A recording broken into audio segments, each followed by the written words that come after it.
Hey guys, Maurice here, and in this video, I'm gonna throw my budget away and I'm gonna give you my top 5 wish list picks for cameras here in 2022.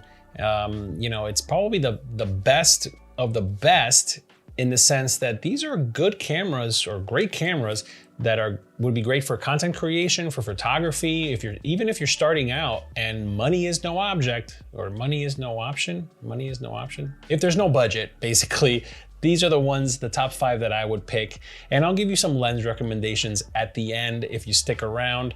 But if you're new to the channel, please like and subscribe. I hope you stick around, and I hope you check out the previous video that I did. If you did, and I'll link it below as well, where I talked about my top 5 budget options for content creation, for cameras. If you want to do something that's video and photography, even if you're just like a family guy like me that just wants to take some nice photos and some video of your friends, or your kids, and maybe do a family vlog, or maybe create something, maybe do an interview. If you're just starting out, if you're trying to figure it out, please check out that video, because I gave you my top 5 budget options that I think will really help you out if you're in that arena. But if you're not, if you're curious about what would be the top 5 cameras to get in 2022, if there is no budget, if you can just, break out the black card and charge it, well, stick around, because I'm gonna get right into that.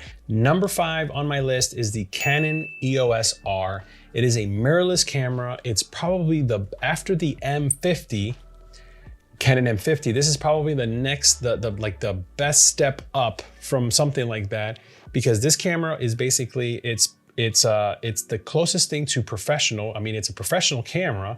At this point, you're jumping into professional level photography and professional level video. It's marketed as a vlogging camera too, which is kind of interesting that they kind of market it as that. But it is a mirrorless full frame, so no more crop sensor. This is a full frame camera, 30 megapixels. You get that dual pixel autofocus.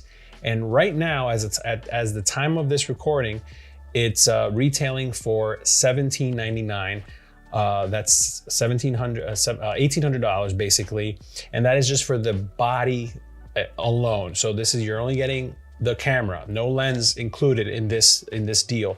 Now you can sometimes you can bundle it with like a kit lens or something like that, but at this point, if you're spending $1,800 on a camera, make sure you get a good lens. So stick around to the end and I'll give you some good options for lenses. But the Canon EOS R mirrorless, that's my number 5 pick. It's also the cheapest in the bunch. I should mention that as we get closer to number 1, the price is gonna go up. The price is definitely gonna go up. And also I should mention, even though there is no budget, I'm not going to go all out. Like, I'm not gonna go for like a red camera or, some kind of crazy cinema camera. Like, at that point, you gotta be, you gotta be having some really amazing clients. You're shooting professional music videos if you're gonna get into that arena of cameras. But if you want a good camera, like if you want to get serious about photography, maybe your friend wants you to shoot his wedding or something, and you're just like, oh well, I need a better camera than if I'm gonna shoot a whole wedding. Then this is a great place to start. The Canon EOS R mirrorless, again, full frame, 30 megapixel, and you can't go wrong. Has high megapixel, you can shoot raw, you can do, it has 4K, 30 frames per second.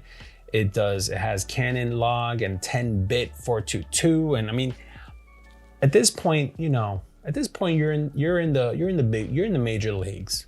You're definitely in the major leagues.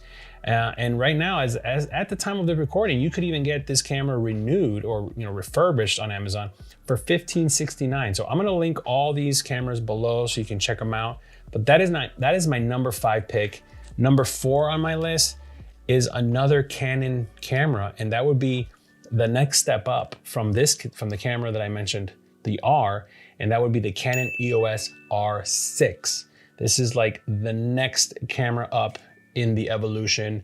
It's also full frame, also 4K, and man, this thing is Now you're in like heavy duty profesh territory. The body seems to be a little bit bigger. It has dual card slots for your memory cards.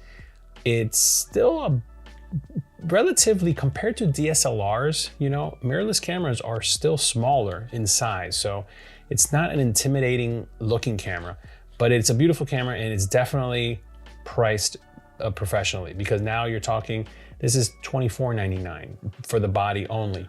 You can get for $200 more, $300 more, you can get a 24-105 lens, or you can jump to a 24-105 lens that basically is more of a professional lens here. It's an f4 lens, where the other one is a little bit more of like a kit lens. The EOS R and EOS R6 are number 5 and number 4. You're talking $1,800, $2,500. You know, we're in the big leagues, guys. These are heavy duty cameras. But now again, you can get the best camera in the world, but it's really also the lens has a lot to do with it. So at the end, we're going to talk about lenses. So let's go to number 3 on my list. See, now number 3 on my list is a little tricky because 3, 2, and 1. I can kind of change the order of depending on my mood, but I'm gonna keep them in this order that I have because of the price. So number 3 on my list is the Sony A7 IV. A7 IV. That's my number 4. That's my number 3 camera on my list. But sometimes, honestly, this camera, depending on how I feel, it could be my number 1 pick, to be quite honest. I have it as number 3 because of the price, because it is also $2,500. Right now, at the time of recording, it's listed for $24.98 on Amazon. It's marked as a bestseller. And the great thing about this camera is that Sony now has really elevated the game when it comes to photography and video. Now they're not perfect cameras. You can nitpick. There's certain things that, you know, you can nitpick about them, but everyone that I know of that has either switched to Sony or are just a Sony shooter, they love it. They love it. I started off as a wedding photographer, as I will probably go into that story in another video. But the photographer that I worked with for many years, he was a Nikon guy. I was a Nikon guy. I learned photography using Nikon, and that I was like gung-ho Nikon system, you know, and he jumped ship. He's now a Sony guy, and whenever I talk to him, I trust his judgment. You know, I trust him as far as photography. He's one of the best photographers that I know personally, and he's a Sony guy now. So, you know, the great thing about this the Sony A7 IV, it's the latest, it's one of the latest cameras. Sony has that amazing eye autofocus, and also Sony cameras, these systems are just amazing in low light, like scary amazing, like alien technology amazing in low light. This would be a great camera for photographers, for photography. This would be a great camera for video.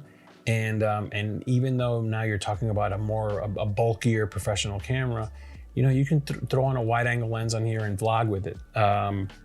If you don't feel comfortable with that, that's fine. You can vlog with your phone. You can vlog with, you know, whatever you have, but $2,500. So, but let's move on to number 2 on my list. Also a Sony camera. We're actually gonna take a step back because, oh crap, I made a mistake.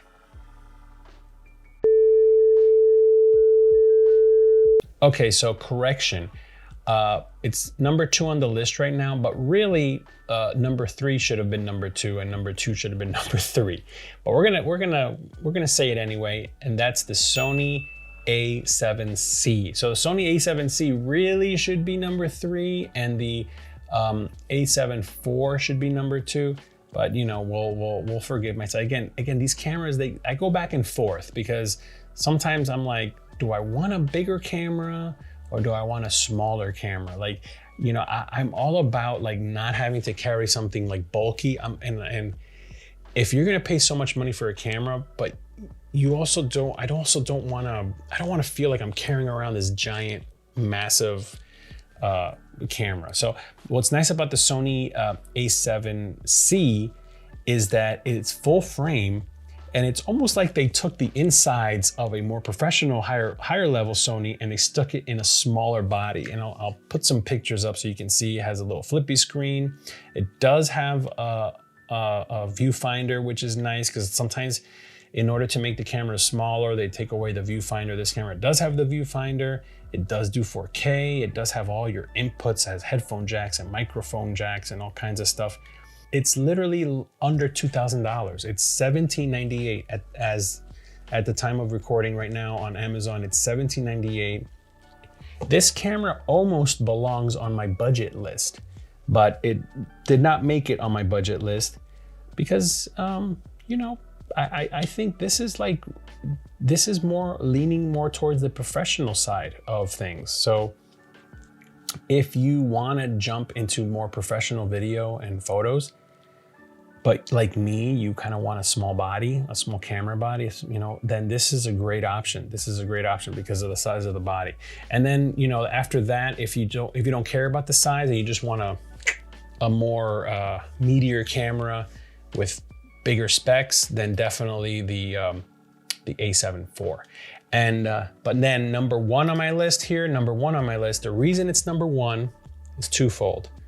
It's number one on my list because it's the most expensive on the list, but also because this is like the workhorse, a time-tested camera, and that is the Sony A7S Mark III, the A7S III.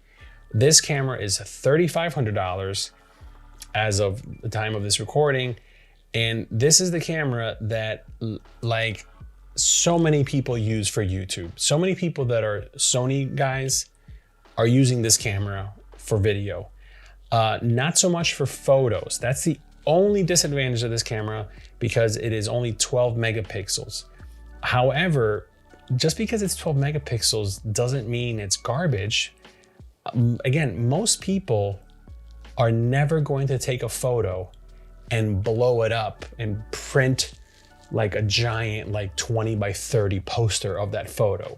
You know, most people are gonna print 8 by 10s, 5 by 7s, or if they're even printing photos, some people are just gonna put them on their iPad, or they're gonna put them on their phone or put them on social media. So these giant photos are always gonna end up on these tiny screens.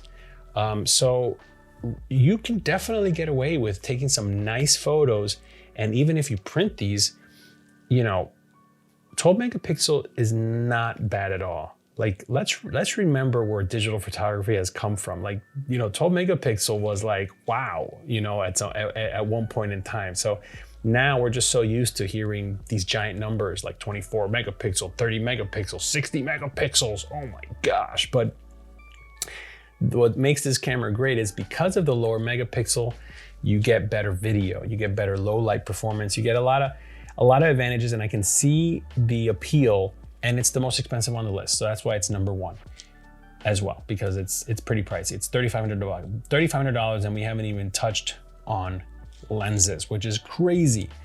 But thanks for sticking around to the end, guys. Those are my top 5 cameras. We're gonna talk a little bit about lenses. I mentioned a little bit in my top 5 budget cameras video, some budget options. But now, if really you don't really care about budget, you go into do my little search here, and right off the bat, like right now, as far as wide lenses, wide fixed focal length lenses and wide zoom lenses are the two types of lenses that I'm looking at right now. If you got money to burn, guys, you can get yourself a Sony 12-24 f2.8. It's $3,000, just under $3,000, $2,998, okay? If you're Canon, you can get the Canon 15-35 f2.8 for $23.99. Back to Sony, you get a 16-35. That's a pretty good lens, 16-35, 2.8, $21.98 as far as the price.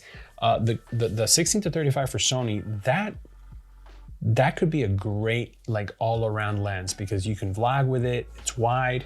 And when you do 35, that's almost like a nifty 50. That's a great little like everyday lens, like focal length, I mean, that you can go around and take pictures when you're with the family and stuff like that. And you know, you have that option of going wide for that landscape or that big family photo, or zoom in a little bit to 35 and take a nice little close up or kind of close up. Definitely not great for portraits. For portraits, you want to go to a higher focal length for portraits, like an 85 or 100 millimeter or something like that. But so I'm going to link everything that I've talked about in this video and some lens options. I'll link them below so you can check them out for yourself, look at the specs, and maybe, you know, try to find something that would be right for you if you're right now looking for something to buy. So again, I'm Maurice. I hope this video was helpful. Please like and subscribe. Check out some of my other videos.